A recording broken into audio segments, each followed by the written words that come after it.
Hi everyone, Paul Akers, host of the American Innovator. You know, the innovative spirit is alive and well, and everywhere I travel around the world, I bring back ideas and creativity to share with my audience to continuously improve and change the way we live. Welcome to the American Innovator. Welcome everyone. I want to start off by saying I don't profess to be an expert about lean.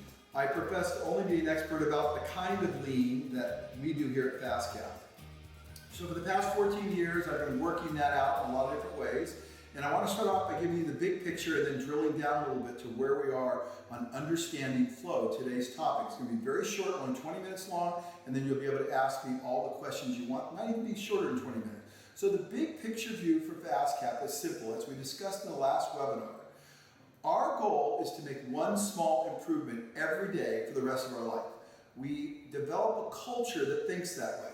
We simply do that by identifying what is a struggle, what bugs us, and then we immediately take action and fix that. So what that looks like on a daily basis is the first thing we do when we come in every morning is we sweep, sort, and standardize. We polish our entire facility. Everyone does it. We sort off everything out of our facility that shouldn't be there. We create clear standards and processes by the way we do our work. We make an improvement in the process of doing that, obviously. We have a morning meeting for a half hour to 45 minutes where we go over a variety of different things, including our dashboard, and that's going to be the subject of today's topic, so we can identify if we have flow or not. So those are the activities, that's the discipline, that's the kata that we do every day, period. Now, within that, when you become really good at doing those things proficiently, with no questions asked, there's no sloppiness, but there's enormous discipline, then I say you're ready to move to the next level. And so what I want to do in these webinars is talk about all the little nuggets, all the cool things that we do, all the cherries on the cake, if you will, for lean for us. And one of them is understanding flow. And I'm not talking about the flow that is from the Progressive commercials, although she's cute and all, and she's funny, but I'm talking about a different kind of flow. So the first thing I want to do is give you an overview of what flow looks like to me. So this weekend I worked really hard and built or created a video to let you know what flow is going on inside my head, how I view flow and how we view flow here at FastCap. And before you watch the video, you have to remember something in context, that every order that FastCap gets, from the time we get the order to the time it's in the truck, and I shouldn't say every order, 99.999% of all orders with 700 products that we manufacture, package, and ship within 2 hours of the time we receive the order. That is, in my estimation, flow. Now we're going to talk about why we have that by looking at this video and understanding how we think. Go ahead. One of the most magical concepts I've ever come to understand is flow. Every process should be like a ballerina's dance. It should be flowing, smooth, and elegant. There should be nothing stopping. It should be moving in the direction of completion. The whole thing should look like a gigantic dance. Another concept that allows me to visualize flow is a roundabout. When I'm driving and I come to a roundabout, I just think magic. Look at this. All the cars are moving. Nobody's stopping. There's flow. Another great representation of exactly what every process should look like. Brady, what did you just say? I said on the way into work this morning, there's a bunch of roundabouts on the way here, and I never had to stop. And as soon as I hit the stoplight, I had to wait for a minute, and then I had to wait at another stoplight for another minute, and there was no flow. I hate it when there's no flow. I love flow. When I get on the freeway and I'm driving down the road and the traffic is flowing smoothly, I think, wow, that's beautiful. If I got on the freeway and I was in stop traffic, I would think, oh my gosh, this is a disaster. This is not what the freeway was intended to do. It's not flow. And when there's no flow, you have mountains of waste. Think of all the time that's being wasted right here. So the question is, let's look at all the processes that are in your organization that don't have flow. So I'm always looking for ways to create flow. And I noticed the other day when I went to get my credit card out of my wallet that I fumbled around because it got misplaced in the wrong compartment. I had to dig through it. No flow. So I simply labeled the inside of my wallet, which one was for credit cards, IDs, identifications, memberships, and so forth. And then I reorganized my wallet accordingly. The result was flow. Every time I walk up to check out, I know exactly where my credit card is and where my ID is. They're never lost. And as a result, I have flow, efficiency, and frankly, more joy in my life. And the joy comes from the fact that I'm not struggling. When I walk into Costco and I'm checking out and I look at the food court line, I think to myself, man, I'd like a slice of pizza, but I'm not going to wait in that line. There's no flow. Can you think of the millions of dollars that Costco loses because they haven't figured out how to introduce flow into the food court line? I'm sure I'm not the only one that walks by that line regularly because it's just so long. It would be so simple to fix the process and add flow. So in the lean world that I live in, inside my head, there must be flow. I see waste and I see flow. And when I don't see flow, I go, we need to fix this. So I am constantly contrasting flow and bottlenecks, inefficiency and efficiency in processes. When I pull up to a signal and I see cars backed up and I see huge amounts of batch work and I see all this time being wasted, I go, why isn't there flow here? Every process I look at in life, I ask myself, why isn't there flow? So that's really the essence of understanding the next level of lean. So everybody's had this problem before. You go to plug in your USB and invariably you plug it in the wrong way and you have to flip it over. No flow. Struggle. Why? Because the manufacturers didn't think, hey, we should make a clear, rock solid delineation on which way's top and bottom so nobody ever makes this mistake again. So one of the listeners to my show came up with an idea. He said, why don't we just take a 3/8 bass cap and stick it on each side so you know through visual controls exactly which side is up. So you never make that mistake again. You never interrupt flow ever again. Elegance, simplicity, every time, because we are pursuing flow. John, what about flow? Well, we were just talking about examples of flow, and I think the stand-up desk is a perfect example of flow, because when you're standing up and you want to go over to a filing cabinet or check something, it's no problem at all. But back in the days when you're sitting down, you'd always make an excuse like, oh, I can't get up, sit down. So one was a great example of standing up at your workspace. But I see you allow your dog. Yes. Yeah, he's not flowing too good this morning. No, Cooper, he's allowed to lay down on the job. It's a dog's life. Hey, Paul, I see you have a Starbucks in your hand. Did you go to Starbucks this morning? Absolutely. And you know, the worst thing about Starbucks is when you go up and you put your cream in there and you go and pour it and there's nothing there, interrupts flow. You have to stop, walk over to the counter, tell the lady, hey, can I get some more cream? Then she has to stop what she's doing and wait, interrupts flow. Flow is magic. So a really important place for flow is in the bathroom. You go in here and you run out of toilet paper and you're in trouble. Paper. Hey, Paul, is that you? Yeah. What do you need, John? I'm totally out. Oh, hey, well, I got a roll for you. There you go. There's your roll. So there is an example of interrupting flow. I mean, when there's no toilet paper. But of course, at FastCap, we've solved that problem because at FastCap's bathrooms, we always have a strategically located roll of toilet paper everywhere so nobody ever runs out. And of course, we're always thinking of the next guy. So when you've used up that one and you replace it with there, you're going to get another one to replace it. So the guy on the toilet always has flow.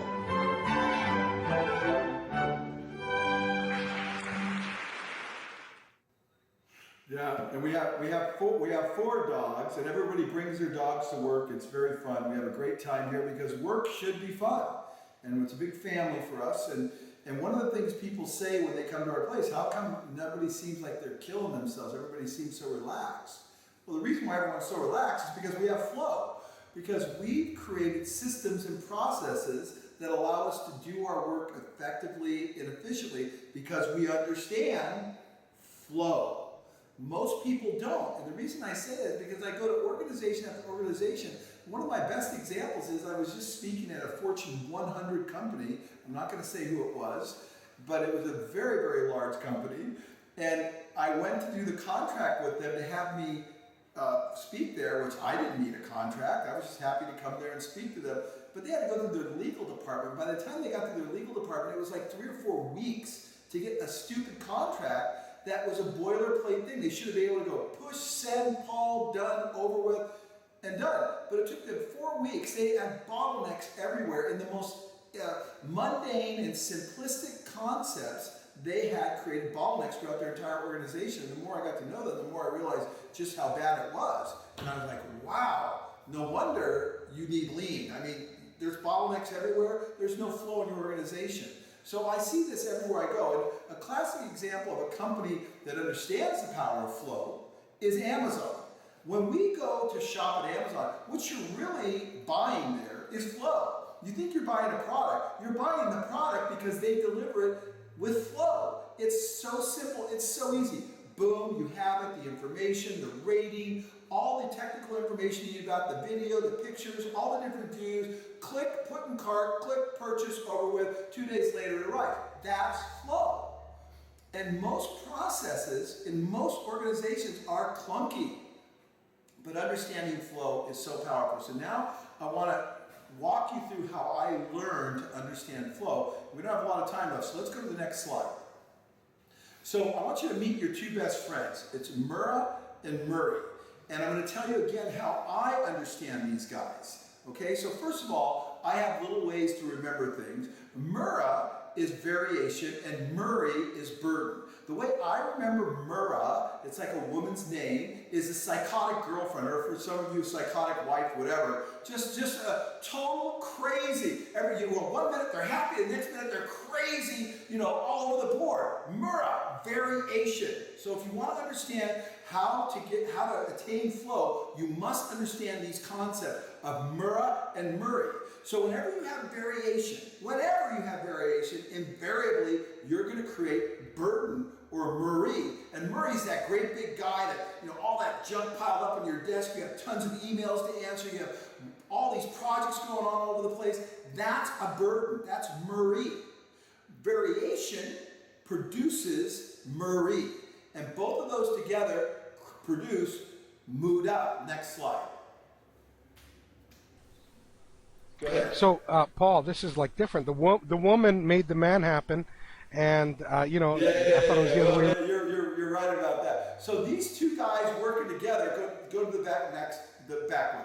Those 2 guys working together produce Muda, and we all know Muda as waste. So as soon as you see a variation, you know you're going to get a burden. And as soon as you get a burden, you're going to get waste. Just think of that roundabout, think of that freeway stopped up. That's all it is. These are the mental pictures I have in my brain. As I said before in one of my talks, if somebody walks into our office and they want something, and they're sitting around waiting for more than 2 or 3 minutes to get that done, I go ballistic. I go, what do you mean? They can't wait. Everything's got to just happen right now. The moment the demand happens, the moment the answer should occur. And if it doesn't, you have a system or process that is not functioning well. Okay, let's go to the next slide. So why do we improve? So we look at the workbench on the left, which is total chaos. Where I was in Hawaii and I took that picture. And this is our workbench here at FastCap. What does that improved workbench create?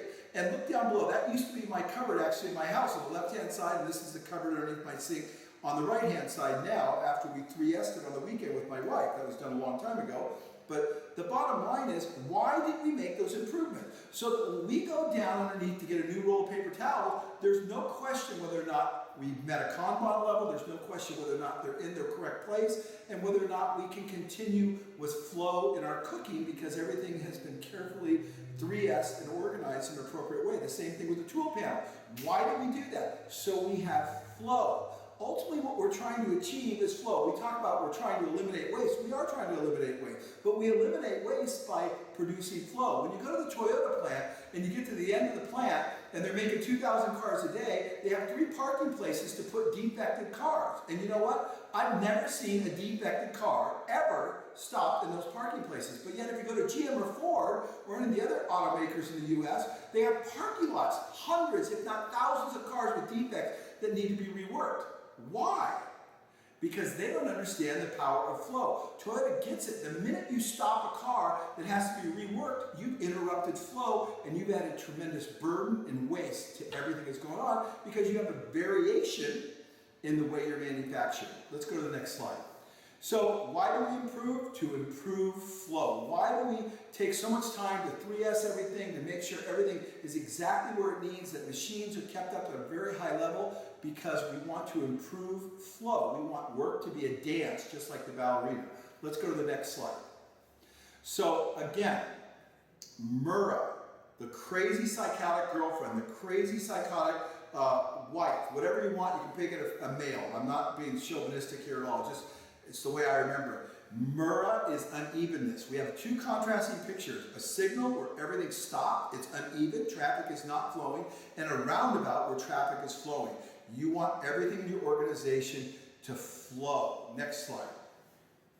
So Murray, this is again the way we remember it. We make everything kind of fun and whimsical a little bit. Murray is that big, heavy burden. That's when you're stressing the system. The system can't handle it. Whenever you have Murray, you are going to have waste, which is our next slide. Go ahead. There we go. So Muda is waste. It's produced by the bucket loads because we don't have flow. We have unevenness and we have a burden. Now let's go to the next slide. So here's where we have to start to have fun. So now you've understood how I derived and came to these conclusions, how critical flow is. This is how FastCap measures flow. So every morning we have a dashboard. No different than a dashboard in your car that tells you you have gas, oil, the alternator's working, the speedometer, the tachometer. All the critical functions are right there in front of you, right? The ones you need to know about on a daily basis.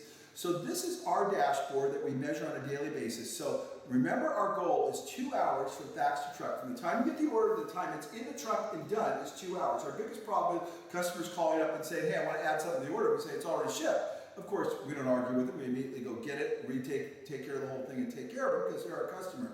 But that is our biggest problem. And it's not a very big problem, but that's the most common thing we hear. So let's take a look at it. The first thing we do at the very top in the black, it says typing. So every day we ask ourselves, is the office and typing caught up? In other words, are all the orders that are coming in being processed within 2 hours and out onto the shop floor? Really, it happens like in 10 minutes, but that's the very minimum criteria. And every day we put a 1, that means the 1 means yes, we're caught up. The next criteria, so that's great, but if the typing's caught up and the shipping's not caught up, we've got a problem. We've got a bottleneck, we don't have flow. So then we look, is shipping caught up? If shipping's caught up, that's great. But let's say hypothetically shipping's not caught up. Like you can see that one day typing was not caught up. About 4 or 5 days ago, it was not caught up. And so immediately that tells us to allocate our resources, our manpower, in the office environment, right? And so that allows us very quickly to see where there's no flow. And then because we have a flexible work staff where we have people cross-trained in all different areas, we can take an area that's not as busy and apply that workforce to an area that is busy. So we maintain flow. And as you can see our dashboard, we have some red in there. So we have some problem areas. This allows us on a day-by-day basis to measure where the problem is and continually work on it. As a matter of fact, you can see 2 days ago, we had our first perfect day in 15 years. That means typing was caught up, shipping was caught up, production was caught up, engineering was caught up. We had no mistakes. Every Kanban, we have tens of thousands of Kanbans throughout our facility. Tens of thousands. Not one Kanban was missed in the day. There was no Kanban that was seen and not turned in. Because the minute we don't have a Kanban turned in, we don't have flow and we have chaos. There were no back orders. On 700 products, we had no back orders. The first time ever. And then lastly, and this is a very important concept, our tools. If one tool in our entire facility is missing, we stop the whole factory. Everyone goes and looks for the tool. Because if I'm going to work and that tool's gone, I can't work effectively. If you open your drawer and you need Scotch tape and the Scotch tape is not there, then you've interrupted flow. You've added variation. You've created a burden. Now your system's going to get bogged down because you had to get 10 things done today. You're probably only going to get 8 done now because you don't have flow, because you had a variation which creates the burden, which we created muda. So it's very critical that you understand flow. And for us, it's magic because we don't have to kill ourselves every day. We work hard, but we don't have to work frantically to get the work done. And we have a lot of joy because work gets done so effectively. So that gives us an overview. It gives you guys an overview how we are finding flow by a simple dashboard that measures all the critical areas that allows evenness, consistency, and removes variation so we have no burden and we find flow. Next slide. So finding flow, I'm not talking about the progressive girl, I'm talking about finding flow in every process you have. All right, so we finished right on the money. I can't believe it, that couldn't have been any better. So are there any questions? Murrah and Murray, I always had a problem remembering which one was which, and you just helped me out. You know, that's great. Thank you. And is it good to know what the cause and the effect is, and how have you used Murrah as the cause of the effect being overburdenous, which all ends up being waste? We focus on waste, but is it helpful to know? For me, it is. And again, I don't pretend to be an expert on lean, and whether or not I'm decapitating the concepts a little, this is my understanding after doing this for 14 years of the relationship between Murrah, unevenness, Murray, burden, and how they together produce waste. For me, it is important because the minute I see variation, I know the waste is going to start piling on. Did I answer your question? Yeah. Go ahead. Yes, you did. That was great. Go ahead, Steve, or anybody else. Repeat the question and then answer, please. Sorry.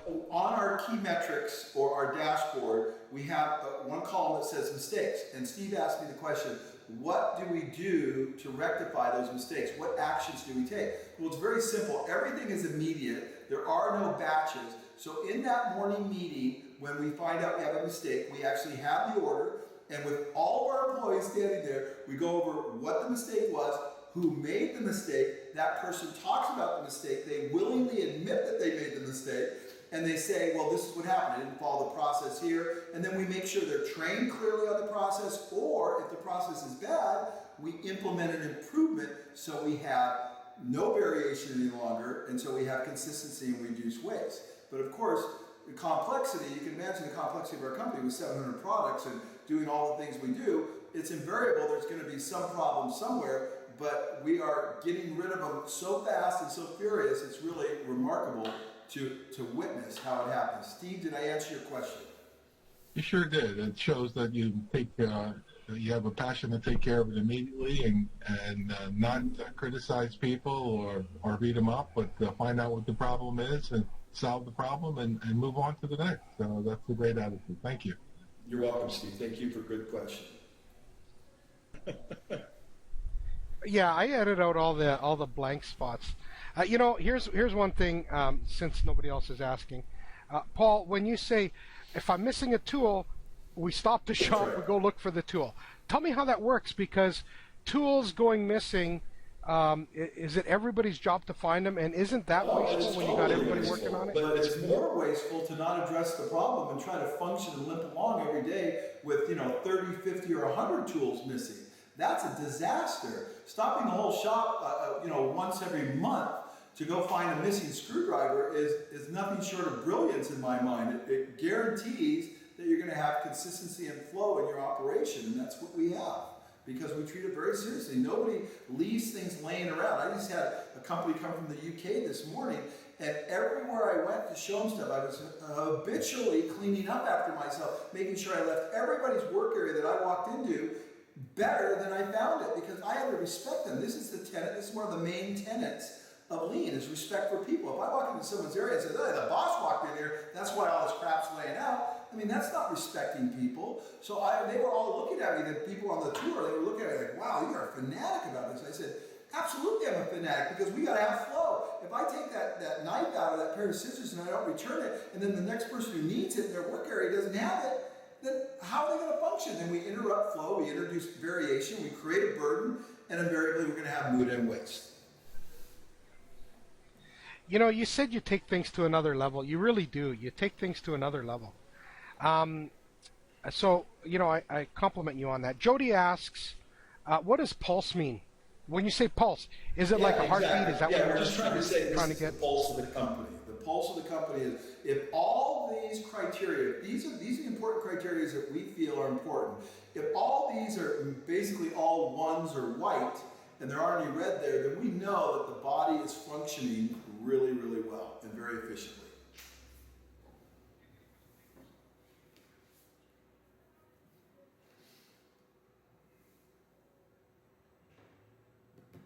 I think the important thing here is we've made this all very simple. I mean, it's not a ton of complexity. It's simply removing variation and measuring that variation on a daily basis. Hey, Paul. Hi, this is Bruce. I have a question for Paul. Paul, Hey, my question is regarding the pulse as well. On your dashboard, there's numbers next to each department. Like shipping, it says the pulse should be 24, production 16, etc. Engineering 89. Can you explain to me what that means? Yeah, that's a great question, Bruce. Those are the number of days that we've been on track. So those are the number of days out of the year that those departments have performed at the optimum level. They're not consecutive days. They're just the total out of 365 days. Okay. So you're at? Correct. Yeah. So you can see we're not perfect. I mean, and Bruce, you've been here. You know we're not perfect, but we try really hard and we take this all very seriously. Yeah. No, I agree. So that engineering then has been functioning probably at the strongest level then with a number of 89. Yeah, it's doing very well. Engineering is doing really well. And that metrics is determined on whether or not engineering can produce all the orders in injection molding, CNC, best fits, and laser jam. If it can produce all those products consistently and deliver them every day when people need them within 2 hours, and they've been able to do that. But the truth of the matter is, Bruce, is that we have 100 products on the drawing board that are in works. And engineering is really, if we added another truthful metrics, the level of production of new products coming out does have a bottleneck, and it's something we need to address, and it's probably our biggest issue in our company right now. Got it. Thanks. No problem. Thank you, Bruce. Paul, I have a question. Did you do a load leveling exercise to figure out what the capability of each of those departments was before you started measuring your pulse? Tony, ask the question one more time. I couldn't quite hear you. Did you do a load leveling exercise to see what the capacity of each of those departments was before you started measuring pulse? No, we didn't at all. Well, again, we do such a simplified lean approach.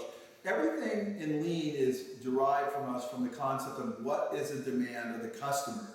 Whatever the demand of the customer is, that's all we care about. So if the demand of the customer is 10 laser jams a day or 100 laser jams, that department needs to perform at that level. We got to figure out a way to make that happen, all under the umbrella, though, of constantly improving all processes within that department so they become more and more efficient. So, Tony, again, it's real important. We don't do a real heavily technical lean. It's real important to know that in our facility that the cross-training is unbelievable. Our engineering department, it's not uncommon to see them in production. It's not uncommon to see them in shipping and receiving. Wherever we need them, they go.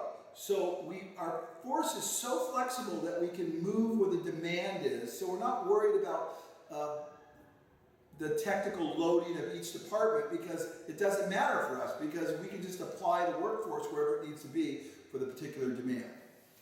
Not a great answer, but it's the truth. So if an area starts getting overloaded and behind, do they send out a call to the other departments to come help? Immediately, yeah. So, again, you have to see it to understand how fast and effective it is. We have this gigantic order board, which I went over in the last webinar, that's on wheels, that shows all the orders that are coming out all day long. And they're all color-coded according to the day. So if that board starts to fill up, and you can just visually just glance at it and immediately say, oh my gosh, we got a problem. And then we ask the people in the shipping part, why do we have a problem? Well, we're waiting on production for laser jams and best fits in engineering. We immediately know, hey, engineer, you having a problem? Yeah, we're overwhelmed. Let's get some people down there because there's no sense in having that department have a bottleneck, so we can apply the resources immediately And because everything's so visual in our company, and there's no walls, and there's walkie-talkies, and people are riding around a Razor scooter, you can see in a second where the bottleneck is. It's obvious as day is long. And you immediately apply the resources there. So we have flow. Did that answer your question, Tony? Yes, it did, Paul. Thank you. Okay. I always caution everybody that if you're predisposed to a highly technical lean, we're not a good company to model after. If you want a very simplistic approach that is where you'll be able to get everybody to buy in consistently and effectively, then we have something to offer. But for people who are highly technical oriented, it could be a little frustrating what we're presenting. Yeah, big time. And so, one of the seminars I'm going to do a lot of different seminars in these 20-minute formats, is I'm going to talk about lean photography. I'm going to talk about lean travel. I'm going to talk about the way I apply lean in the real world. That's really the whole concept that this is falling under, because lean to me is not manufacturing. Lean is the way I think about everything. There is not a single thing that I don't do that I'm not applying lean principles, whether I'm spreading grass seed in my grass like I was yesterday, whether I'm watering the lawn, whether I'm winding the hose up. I'm thinking, where's the waste? Where's the interruption of flow? Where's the burden? How do I improve it? Okay, Roger sent me an email, and it says, how do you, this is a good one, because I think it's a rhetorical question, but I think he wants you to answer it. How do you create flow if you work for a state government? And then the next part is, are there any states ahead of others? Well, that's a great question, actually, and here's how you do it. So Washington State has adopted, the state that I'm in, some of you know I ran for the U.S. Senate under the auspices of bringing lean to the federal government. I wasn't very successful. As a matter of fact, I got destroyed in the polls, but that's okay. I tried hard. And Washington State, though, since when I ran for the U.S. Senate, there was no one that had even heard of lean. I mean, that was like a foreign language back then, right? But now the entire state has adopted lean in Washington State, and it's really remarkable what's happening. As a matter of fact, Washington State is coming here. The health department is coming here on Thursday to do a tour of our facility. I literally get phone calls, emails every day from state government wanting me to speak or help them in some way. And so Washington government, the answer is they're doing a very good job. Is it perfect? Absolutely not. If you go to the DMV here in Washington State, everyone says it's incredible. The place is swamped, but yet it's very effectively getting people in and out in about 20 minutes to 30 minutes. And for them, that's really good, because it used to be a lot worse than that. So they have improved the process. And the answer, Tony, to your question, if it was Tony that asked it, I don't think it was, I think it was someone else, is through continuous improvement. There is no magic bullet. You just need to continually improve everything and identify variation, mura, reduce the burden, reduce the muda, and get flow. Okay, so we'll do a 10-second countdown. If there's questions within 10 seconds, great. Otherwise, we're going to say goodbye to Paul. So go ahead, guys. Keep on asking questions. I think he'll stay as long as there's questions. And the nice thing here is this was a little under 40 minutes total, so I thought pretty efficient for, being able to crank out a concept in a short period of time. You are Greek. You are correct. just don't make no, that was good. Yeah, good time. Good time. Manage your books, right? Yeah. I got very educational. Thanks, Paul. If you guys want to type on chat your comments to Paul, I'll copy them and I'll paste them to Paul. Paul, any last words? Good. Just keep it simple. That's my key to everything. Keep it really simple, and this is a lot of fun. Lean is fun from start to finish. Hey, I got one last question. Flow first, You got it, then buddy. pull, right? And why is that, Mr. Paul Akers? Why flow first versus pull first? Well, I don't know if I can answer that in a coherent way, but if your processes are not clean, then if you don't have flow in your processes, then when somebody pulls on it, they're not going to get the result they want. So it doesn't matter if you sit around and wait for someone to pull something from your processes suck. What's the point? You're going to frustrate the customer. They're going to find another place to go. Remember, life's an adventure. Be a part of the solution.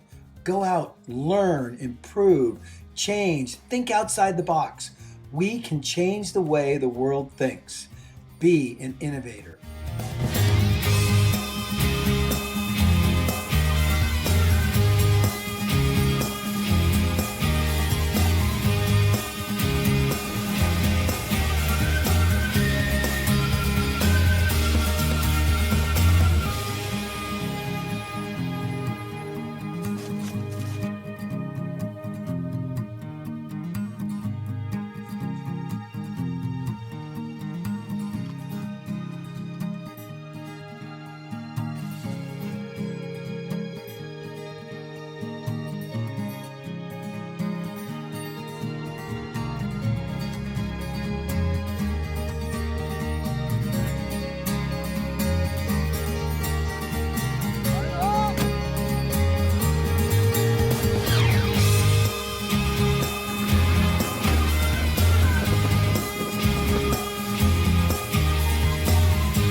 I really got to stop getting myself in these situations. That's a leopard, and that's an elephant. Yes, and this is a cheetah. Like, oh, I saw Here, that. kitty, kitty, kitty, kitty, Oh, kitty. cute. He wants to play. Uh-oh, you got it.